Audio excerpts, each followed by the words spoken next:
Good morning. On behalf of MyZone, I'm proud to be partnering with Fit Summit again, especially for this unique hybrid event. So with positive news, with easing restrictions, at least in most parts of Asia Pacific, and a vaccine around the corner, with the doors opening and a positive outlook, arguably it's the most critical period, that period of recovery, where both members and clubs decide what fitness looks like post-lockdown. There's a risk that businesses will just go back to their previous business model. And I say that's a risk because there's clear evidence that consumer habits have changed, with 2/3 of members reporting they will engage in digital fitness even when the club has reopened. So clearly there's a demand for digital, even in the absence of future lockdowns. Those change behaviours, those change routines, and particularly in Australia, with the summer holiday coming up and children off for a period of time, when members have just got back to that cycle of visiting the gym, there's a risk that those habits and those routines are going to be broken again. So it's clear that there is demand for digital, and that the end of the circuit breakers, the end of the lockdown, certainly doesn't mean the end of online fitness.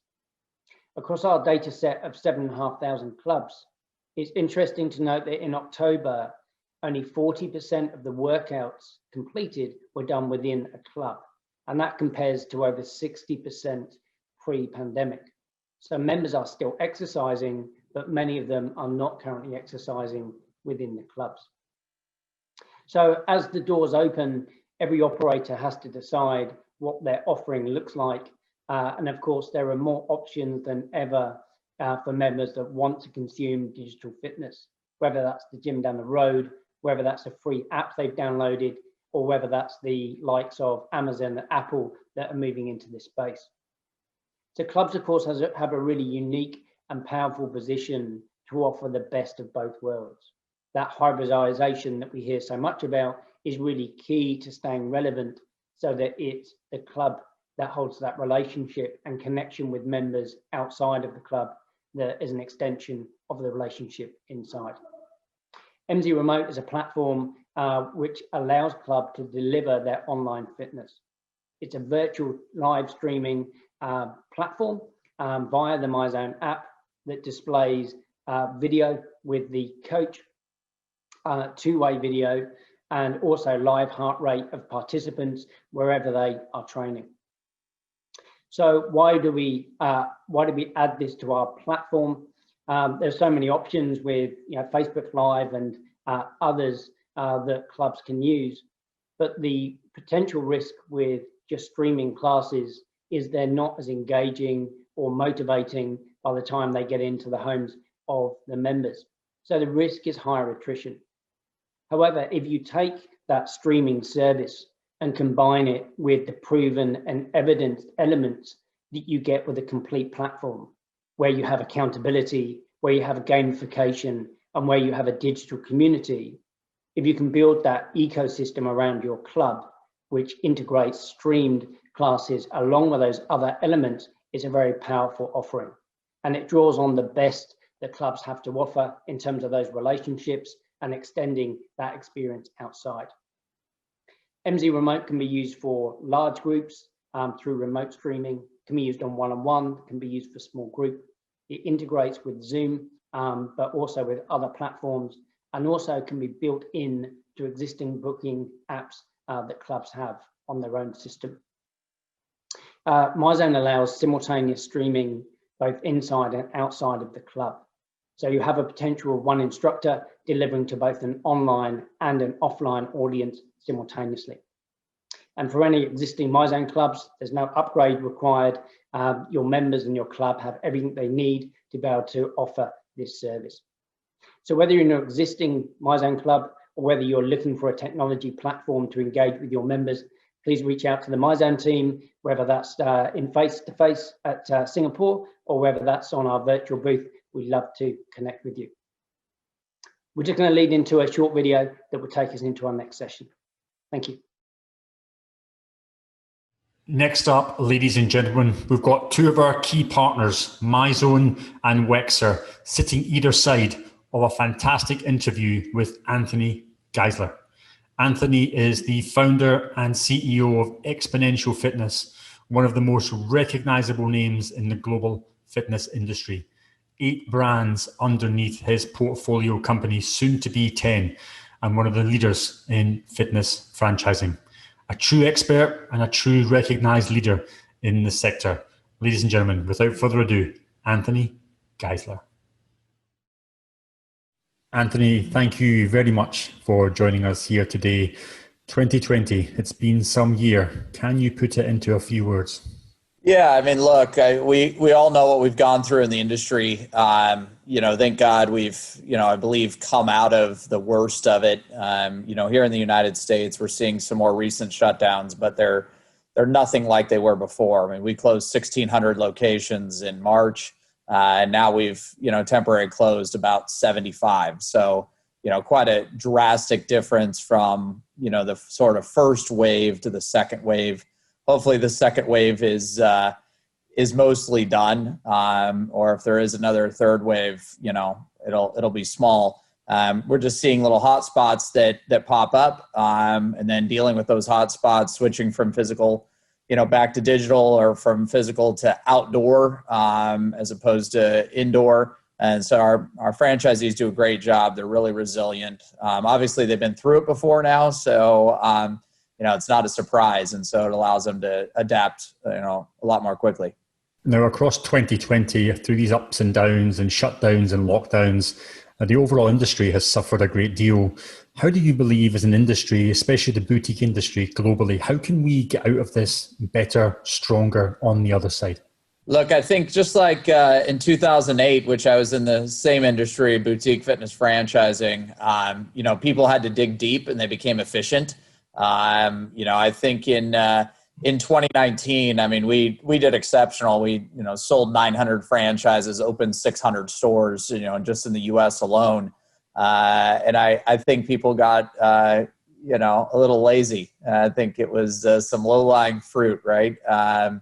So what I think is great is now people are back. They're being efficient. They're very active. Franchisees are very active in their business, and they're fighting, right? And so I think it's that great fighting spirit that we will, go into 2021 with.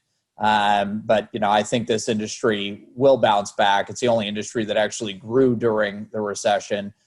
We don't view this as an economic recession like 2008, although there are some similarities. But this is not a structural change in our environment. I believe this is a downward spike and a recovery due to a pandemic. So, vaccines will help, time will help, therapy drugs will help, anything that begins to remove the fear, because what we know as a fitness industry is that, we are one half of the equation of building the immune system, right? It's diet and exercise. And it's actually counterintuitive to shut down gyms to help, build an immune system that, fights a virus. So, I don't think this is people not wanting to work out or really believing that this is, where the pandemic started or spread, but really just a fear of leaving their homes. And, and even that group of people just, continues to diminish over time, even without a vaccine. So I think as this vaccine news, starts to take hold, people will believe that, they can leave their houses more. And that's ultimately what we need, is just get them back in the gyms. I think in the past couple of months, like you said, the phrases exercises, medicine, gyms are safe have really come to the front, and it's great to see that now changing kind of mainstream beliefs.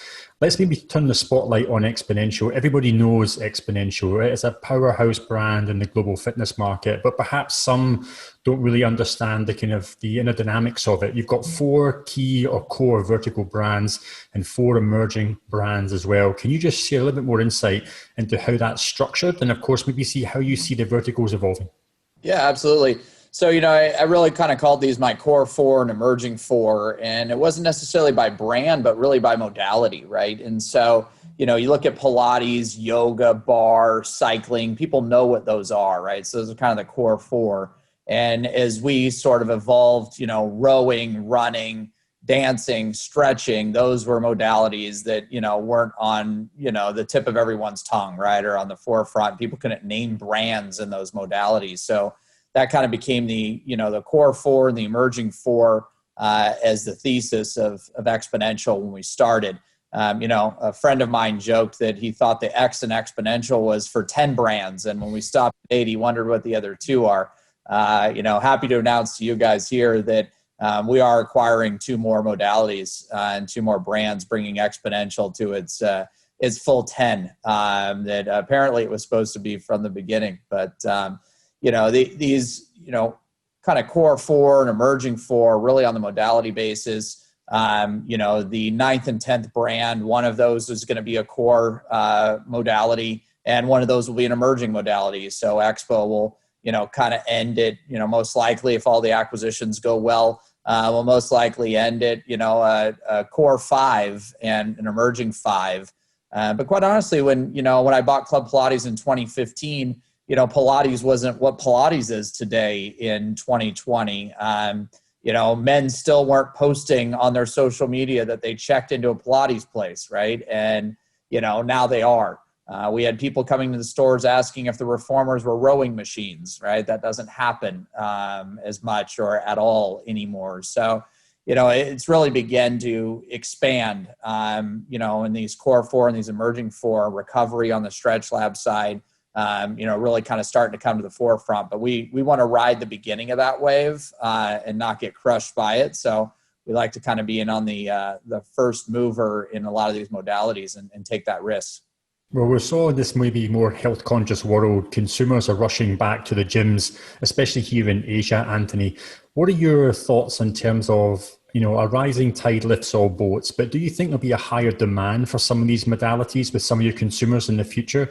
What are you noticing now, and perhaps what are you forecasting with consumer demand? Yeah, well, what's been interesting is our recovery and wellness brand, Stretch Lab, right, isn't technically a gym and it's not technically fitness. So as these governors in the States have closed gyms or closed fitness, Stretch Lab has remained open, right? That wasn't something we were counting on. We kind of thought, hey, they were all going to close. And, so Stretch Lab has been the last ones to close under really personal services or wellness or recovery, and the first ones to open. And, we had worries about that because, how do you not touch somebody during an assisted stretch, right? It's physically impossible. So, we were happy to see that, come back and bounce back.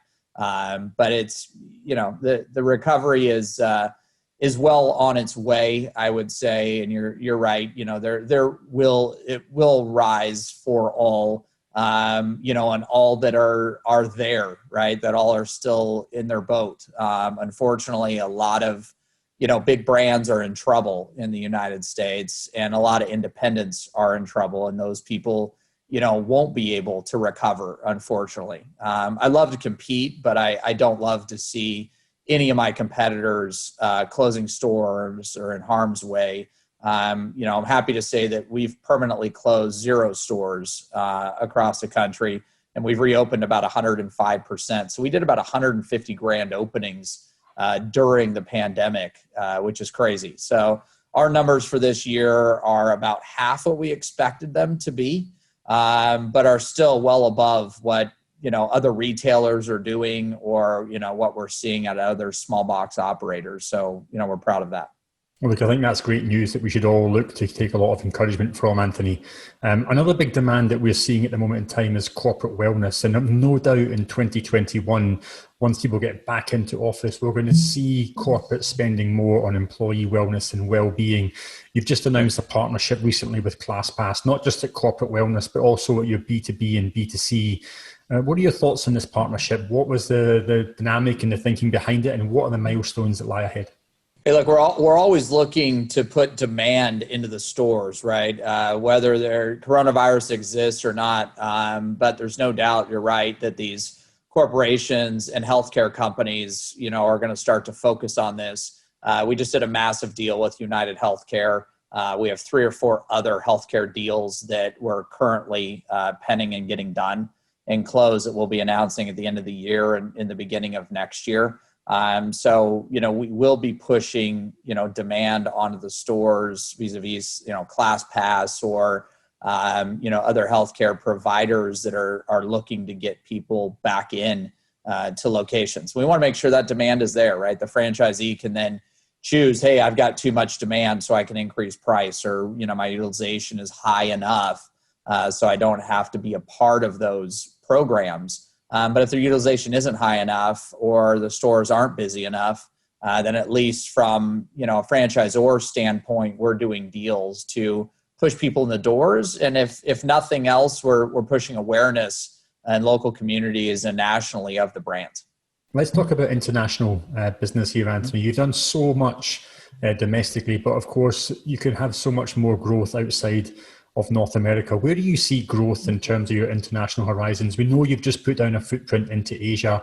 Perhaps talk about international growth and then specifically about the Asia marketplace. Yeah, so, obviously we opened up in Japan, South Korea. You go over to, kind of other part of the country we've done, or the world, we've done 5 other deals, 5 other brand deals in Riyadh that we've opened in Saudi Arabia. Total now we've done deals, we've in 11 countries, right? We're open in 5. And so we're working on getting the rest of those deals that are, signed and paid for open. But we will continue. We've got openings coming up in Singapore. So we'll continue in Asia. Australia, we opened Cycle Bar in Perth. It's done amazing because there weren't these lockdowns in Perth. Perth kind of escaped that. So if there was a perfect place at an imperfect time to open in Australia, it was that, especially a brand like cycling that puts, 50 bikes in a nightclub to work out. So, maybe the worst brand in the best city of Australia to do it in. And so we kind of lucked out on that. But the international has been great for us. We're continuing to do master deals internationally. So we're taking our time to make sure we find the right partners with the right brands for the right countries. And then we, make sure we have controlled growth. We're really not doing or interested in doing one-off deals or one or twosies in different parts of the country. So we want to partner with really good master franchisees there that are going to help us develop, that country the right way. Now, I know there'll be a lot of entrepreneurs, startup, maybe small and mid-sized enterprises watching this at the moment in time, Anthony. Many of them, of course, if they manage to survive this, and like you said before, we really hope that they do survive this, they're going to have growth in their mind. But of course, the challenges of growing and scaling up from a small to a mid-cap company are very, very difficult. From your experience, what kind of pitfalls, what normal challenges do some of these smaller operators have as they look to scale? Yeah, I would say, assuming that when you go from 1 to 2, it's twice as much work, and from 2 to 4, it's twice as much work is probably not correct. It's probably, you go from 1 to 2, it's 4 times as much work. You go from 2 to 4, it's probably 10 times as much work. So, just keep that in mind, especially if you're a franchisor that's franchising, right? Franchising is its own vertical, its own business. And so, you have to understand that it is a lot more than just training somebody who's never done it before to do what you do, right? It's way more complicated than that. There's a lot more infrastructure that has to go into it. You're dealing with a lot more people and a lot more dollars, a lot more capital at risk. So, make sure you're aligning yourself properly and, you just stay gritty and work your ass off. And the people that are around today and the people that are going to be around in the beginning of the year are going to be the people that did that, right? That were resilient, that just kind of dug in and woke up every day and got punched in the face and then said, okay, I'm going to go do that again. And so, if you're kind of around and operating, you're probably already somebody that's got some grit and resilience. And that would be the other key that I would say is that it's not an easy business. It's not a glamorous business. I don't know that at times it's even a fun business. And in 2020, it's really tested all of that for all of us. So, congrats to everybody who is, watching this and still open and has that growth hat on and, just go out and kick some ass. Well, we're all here to make people happier and healthier, but it's taken its toll on a lot of people this year.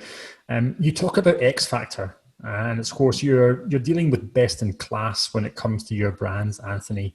what is best in class in boutique fitness? Because it seems to be different to a lot of people. They might have grit, they might have resilience, they might have something else, but do they have the X factor to build that business? What is the X factor? Yeah, I mean, for us, we kind of, coined this phrase, the X factor, which is really that, Xponential is nothing more than a sales and marketing and operations engine, right? And it's disguised as yoga or Pilates or cycling or whatever it might be. And really that engine, you can kind of dump into any car and hook it up and make it go. And so, majority of the backbone at Xponential at each of the brands is about 80 to 85% the same. And then the brands kind of account for, another 15 to 20% of sort of individuality, if you will. And so, that's what we really focused on, is being efficient operators, being good marketers, and closing deals, right? I mean, ultimately our industry is pretty simple. You generate a lead, you close the lead, and you provide a good enough product that they stick around, right? And so you really got to, not overthink it, not overwork it, but just make sure you're focused on those three factors, right? Bringing a lead in, closing a lead, and then, providing a value that is larger than what they're paying. If somebody's paying $150 a month and they leave, that means you weren't worth $150 a month, right? And so I believe everybody has money to some degree. It's just how do they choose to spend it, right? And so if they chose to go to dinner once a month for $150 as opposed to, go to your store, every day, which, they have total access to, then you got to think about why is that the case? So look at your retention, look at your cancellations, figure out why people are canceling, and just make sure you market them, you close them, and you keep them. Let's stick on franchising, because we have saw a boom in franchising with a number of brands, not only domestically in the US, but of course pouring into other parts of the world. A lot of the people that are watching this, Anthony, will probably be thinking, well, maybe I don't want to operate and own a vast number of gyms. I don't want that risk. Let me just look at franchising. But of course, it's not that easy. It takes time, it takes energy and capital to build what you've built. What would your advice be for someone that's looking at fitness franchising for their business as a growth and a scale opportunity? Is it for them, and what do they have to keep in mind? Yeah, I mean, some of what I said before, as a franchisor, when you begin to franchise fitness, you are no longer in the fitness business. Make no mistake about it. You are in the franchising business, and your customer is not the member. I mean, they're the ultimate customer, right? But your current customer is your franchisee, and you would assume that they come in, kind of bright-eyed and bushy-tailed, and they're willing to soak in everything and do what you tell them to do. But remember, these are human beings, and humans love to be right. Humans love to do it their way. And so I would say, across our 3,000 franchise stores that we've sold, there is probably not a franchisee who follows the system 100%, right? So you've got to be able to create a box that is big enough for these franchisees to be entrepreneurial, but make sure the box is small enough to protect the brand and protect the system and protect others that are going to be operating around them, right? And so the idea is that they get to have creativity, they get to feel entrepreneurial, but at the same time, they're not feeling confined. They should never feel the walls of the box, but the walls should exist. Let's have one last question to wrap it up here, Anthony. 12 months from now, assuming COVID is gone, and we hope it is. Yeah. Might be around, but for God's sake, let's hope it is done and dusted for once and for all. There's a lot of buzzwords kicking around at the moment. There's hybridization, there's virtual fitness. People are trying to scramble to offer more ancillary services and more healthcare-related services. But what will change in 12 months' time? I know it's a bit of a crystal ball, but how do you see your industry changing, and how do some of these trends and fads actually stick for the better? Well, I won't say that I would have predicted where I am today 12 months ago. So I don't know how good I am at being psychic into the future. But I will tell you that I think that a lot of these cleaning protocols that we have, we were already doing them. In boutique fitness, you have to do them. They expect it, right? So, cleaning, washing your hands, some of these things that I just assumed all human beings did prior to the pandemic. I've learned our new tools for people. But I think the optics of what we're doing, right? cleaning in front of people seeing, cleaning products out. Yeah, we used to hide our cleaning products and clean when nobody was around, right? It was something you did. It's like maid service. You left your hotel room, they cleaned, you came back, and it was like magic. Now people want to see a squirt bottle with some kind of solution in it, right? They want to see a rag. They want to see this stuff. So I think optically, we're going to see a lot of what we are already doing, kind of coming to the forefront for people to feel comfortable. And this could wear off over the next, 1, 2, 3, 4, 5 years, whatever it is. I've always been an OCD cleaner, so I'm happy to see that, people aren't sneezing into their hands and then shaking hands any longer or grabbing door handles.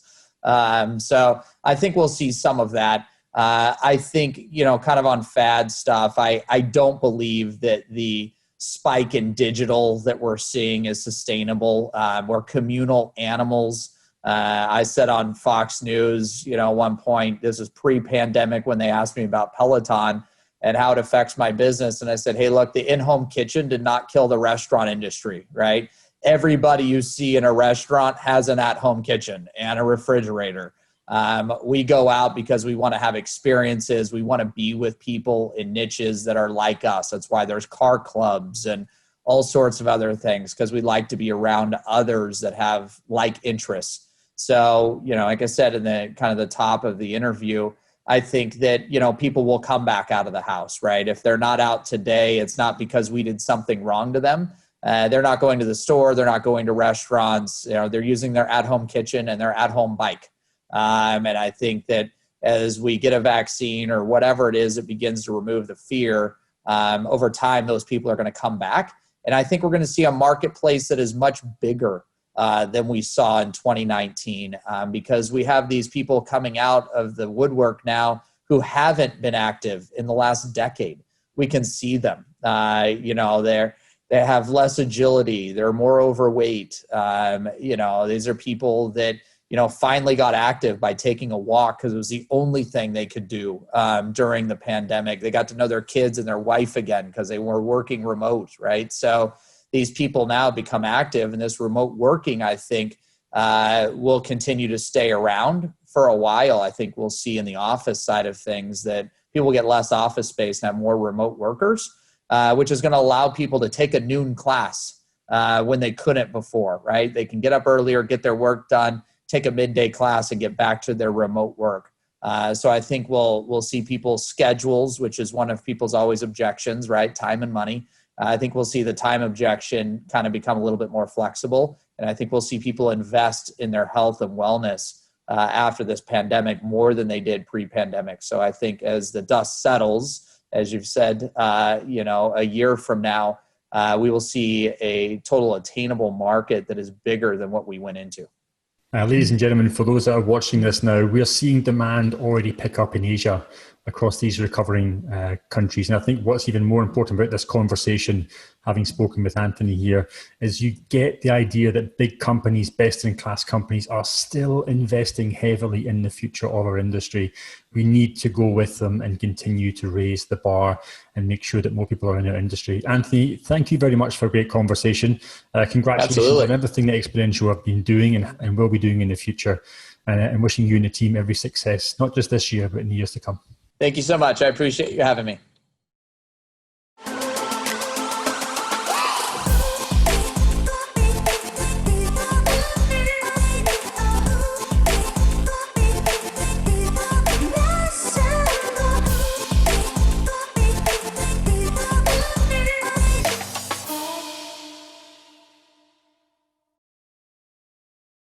What a year 2020 has been, and it's a year I'm sure we're all looking forward to seeing the back of. However, in reflection, I think it's important to look at what we have done and what we have achieved. We have, as an industry, have often been berated for moving too slow to global shaping innovations.